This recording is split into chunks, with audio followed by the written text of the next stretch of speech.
שלום, שמי בוריס סגל, אנחנו נמצאים בראשון לציון במועדון סנסה יהושע, והוא מהווה חלק בלתי נפרד מהעמותה לפיד ראשון. לפני משהו כמו 40 שנים אני התחלתי להתאמן באומנויות לחימה, התחלתי היאבקות חופשית, אחר כך המשכתי אחרי כמה שנים לג'ודו, קראטה, כל זה התרחש בלטביה, אז זה היה ברית המועצות.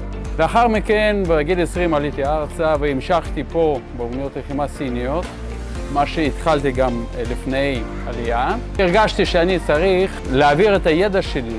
התחלתי לאמן, ממש בחוץ, לא היה לי אולם, לא היה לי משהו מסודר, וזה בנה את הגרעין של הקבוצה. מאז אני התחלתי ככה להוסיף, שכרתי איזה מקום, ומפה גדל מועדון. אז למדתי להיות מדריך, למדתי להיות מאמן, בהתאחדות אמרו שאני כשיר להיות גם שופט, אז שלחו אותי לקורסים. אני עכשיו שופט בינלאומי, יש לי גם דרגה 2. אנחנו הגענו לעולם הזה בבית ספר תרבות בראשון לציון, אחרי זה שהחלפנו מספר מקומות, ופה התבססנו, התמקמנו. אני יושב כרגע על הכיסא, והכיסא נמצא על השטיח שאין כזה בארץ.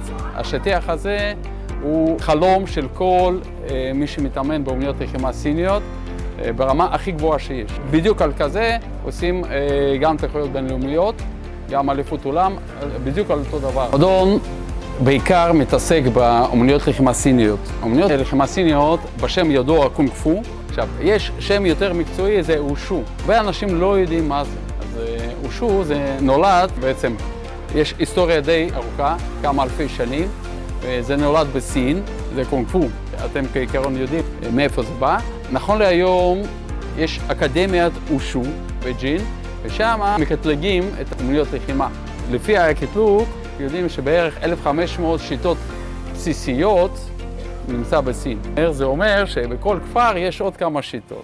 ואם אנחנו נדבר על סין, זה 1,300,000,000 אנשים, אז אתם יכולים להבין איזה מגוון של אומנויות לחימה נמצא בסין.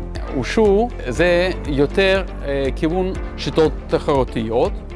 שיטה תחרותית יש במגע ויש ללא מגע. במגע זה קרב במגע מלא, קרב חופשי, ככה זה סנדה, קוראים לזה סנדה, אושו סנדה, שנותנים בעיטות מכות ויש גם מטלות.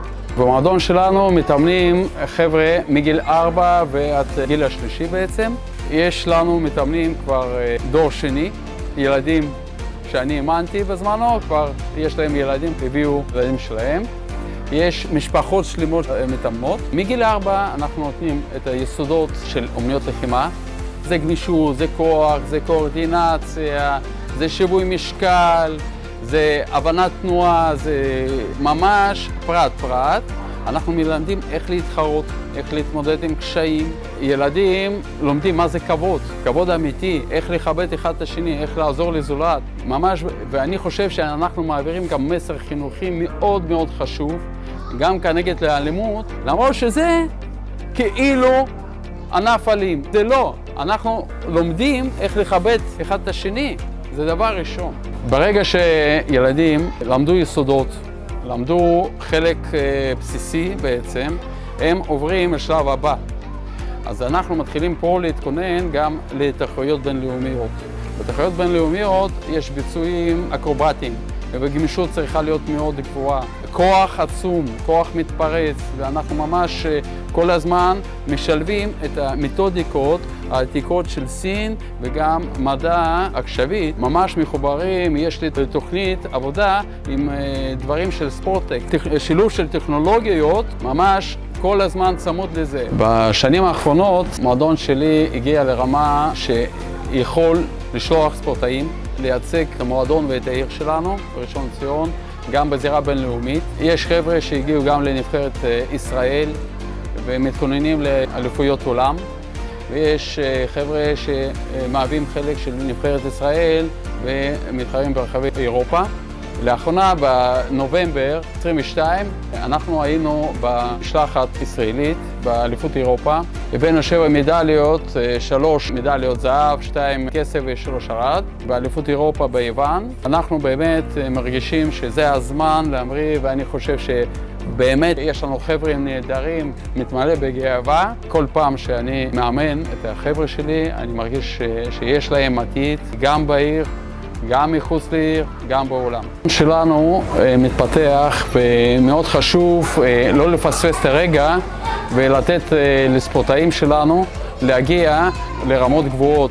בשביל זה אנחנו גם מחפשים את האפשרות מימון, ספונסרים, אולי ספונסרים פרטיים, לטוס למחנה אימונים, לתחרויות, להשתפשף בעולם. ידוע שזה קצת קשה, תמיד אנחנו מוכנים לשתף פעולה עם ארגונים, בעלי עסקים, שיכולים גם לשאת חלק בספורט שלנו, ספורט בעיר שלנו, במדינה שלנו. בנוסף לכך, המועדון שלנו, בגלל ספורטאים באמת עולים רמה, הספורטאים שלנו מתכננים לעשות קורסים של מדריכים, להתפתח בתוך מועדון ולפתח קבוצות, לעשות סניפים נוספים. אנחנו באמת רוצים לתת אפשרות לכל בן אדם להרגיש מה זה אומנויות לחימה.